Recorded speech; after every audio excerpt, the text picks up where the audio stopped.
Well, folks, welcome back to DEFSEC Atlantic 2024. I'm very happy to say that Gale Force Winds is here for our 4th year. Colin, I can't believe it, but I want to introduce you to Colin Stephenson. He's the Executive Director of DEFSEC Atlantic, and he's the guy that leads the team that makes this all happen. He's going to give us a little update. The show is about to get started. We don't have our full backdrop yet, but that's okay. I found this. Hey, Colin. It's setup day.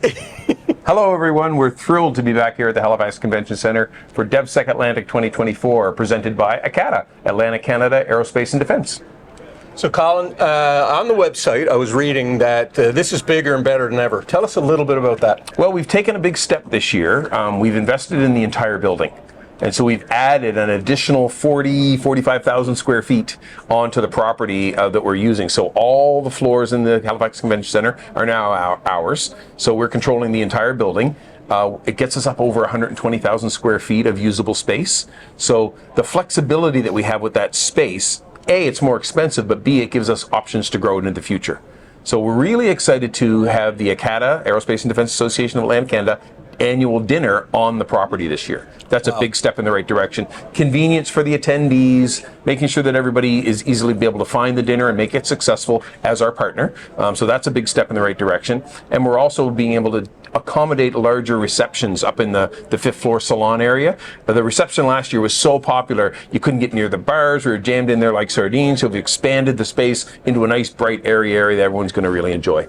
Yeah, I mean, this is such, Gale Force Winds is lucky enough to have done probably 40 trade shows now. Since the very first one we did was DEFSEC, by the way. 40 trade shows. This has to be one of the best venues that we do. Tell me a little bit about the booths. How many booths do you have? How many participants are you're estimating? We have a record. We're over 100 individual exhibiting companies taking up 160, 170 10 by 10 spaces. So it's a record for us on the floor. And I just came down from the registration desk, and we've actually set a record for the number of registered attendees. So we're over 1,400 there. So it's really exciting to be growing this way and have the space to do it in a world-class facility. Well, it's one thing, sometimes people will say, well, bigger's not always better, but I think one thing that I find here that you do is this business-to-business piece. Tell us a little bit about that. If you're standing in front of your booth and there's 10 people there and you can't necessarily get a great conversation going with all of them, you do have an ability to talk to people face-to-face in the B2B part. Yeah. That's really the strength of the event, is bringing connection together. Networking is everything, and what we want to do is make sure people have the ability to arrive successfully. So what we've been able to do with everyone who registers for the event, they can also register for the B2B program at the same time, and then instantly after that registration, a day later, they get a link to be able to register for B2B. So if that was back in August, they instantly can talk to everyone else who's registered for B2B, and they could arrive here with their schedule full. And we have a 6,000 square foot B2B center with 30 individual meeting rooms in it. Wow. And any one of those rooms you can be taken to for your 20 or 30 minute one-on-one, two-on-two meeting with another company that's accepted your request. And we've already scheduled over 600 of those meetings before the conference has even begun. Incredible.